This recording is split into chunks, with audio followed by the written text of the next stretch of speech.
తాను చెప్పినట్టుగానే పవన్ కళ్యాణ్ 50,000కు పైగా ఓట్లతో గెలిచారని టీడీపీ నేత వర్మ వ్యాఖ్యానించారు. పిఠాపురంలో తనకు ఏ బాధ్యతలు అప్పగించినా కూడా నిర్వహిస్తారని స్పష్టం చేశారు. ఆయన ముద్రగడ కాపు అయినా రెడ్ అయినా ప్రయోజనం ఏమిటని విమర్శించారు. చంద్రబాబు సూచనతో పవన్ గెలుపు కోసం శక్తి మేర కృషి చేశామని అన్నారు. ప్రజా వ్యతిరేక ఓటు, చంద్రబాబు అరెస్టు, పవన్ కళ్యాణ్ పై వ్యక్తిగత విమర్శలే కూటమి విజయానికి ప్రధాన కారణమని అభిప్రాయపడ్డారు. చంద్రబాబు, లోకేష్ పవన్ కళ్యాణ్లను కలిసినట్టు వెల్లడించారు. ఇన్ఛార్జి మనతో ఉన్నారు.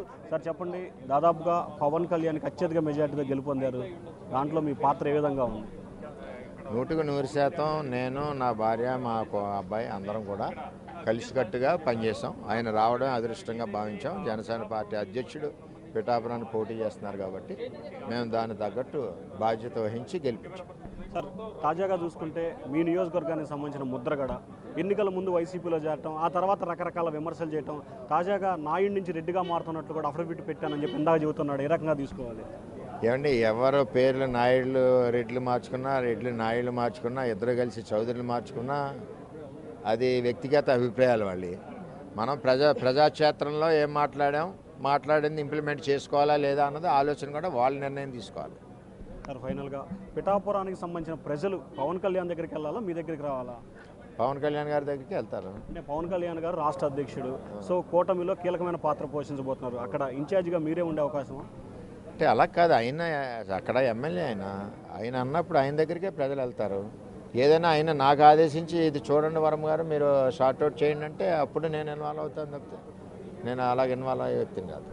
చంద్రబాబు మీకు పిఠాపురం సీటు పవన్ కళ్యాణ్ చెప్పి కొన్ని హామీలు ఇచ్చారు. ఈరోజు బాబు గారిని, లోకేష్ని కలిసినట్టున్నారు. ఏం చెప్పబోతున్నారు వాళ్ళు? మీకు ఎటువంటి హామీ? చంద్రబాబు నాయుడు గారు అవనండి, పవన్ కళ్యాణ్ గారు అవనండి, ఇద్దరు అధ్యక్షులు. నాకు నా యొక్క సర్వీసెస్ ఎక్కడ ఉపయోగపడతాయని ఆలోచించుకుంటే నేను అక్కడ పనిచేస్తాను. ఫైనల్గా రాష్ట్రంలో ఈ స్థాయి మెజార్టీ రావడానికి టీడీపీ, ముఖ్యంగా ఉభయ గోదావరి జిల్లాలో సింగిల్ డిజిట్ కూడా రాలా, ఎట్లా తీసుకోవాలి? చంద్రబాబు నాయుడు గారు లాంటి కడిగిన ముత్యం లాంటి వ్యక్తిని అరెస్ట్ చేయడం జగన్మోహన్ రెడ్డి పతనానికి ఆరంభం. అలాగే పవన్ కళ్యాణ్ గారిని వ్యక్తిగతంగా విమర్శలు చేయడం ఆయన పతనానికి ఆరంభం స్టార్ట్ అయింది. సో ఇది మొత్తం మీద చూసుకుంటే ఏదైతే చంద్రబాబు అరెస్టు ఏదైతే ఈ కూటమి విజయానికి కీలకమైన పాత్ర పోషించింది, అలాగే తనకు ఏ బాధ్యత అప్పగించినా దాన్ని తూచా తప్పకుండా అమలు చేస్తాను. నాన్నకి ఇద్దరు అధ్యక్షులు, ఒకరు జనసేన అధినేత పవన్ కళ్యాణ్ అయితే, రెండు టీడీపీ అధ్యక్షులు చంద్రబాబు. ఇద్దరు అధ్యక్షుల ఆదేశం ప్రకారం పిఠాపురం నియోజకవర్గాన్ని రాష్ట్రంలోని అభివృద్ధి పయనించే విధంగా చర్యలు తీసుకుంటాను. అలాగే ఏదైతే ముద్రగడ పేరు మార్చుకోవడం అనేది ఆయన వ్యక్తిగత నిర్ణయం, తనకు సంబంధం లేదని చెప్పి కూడా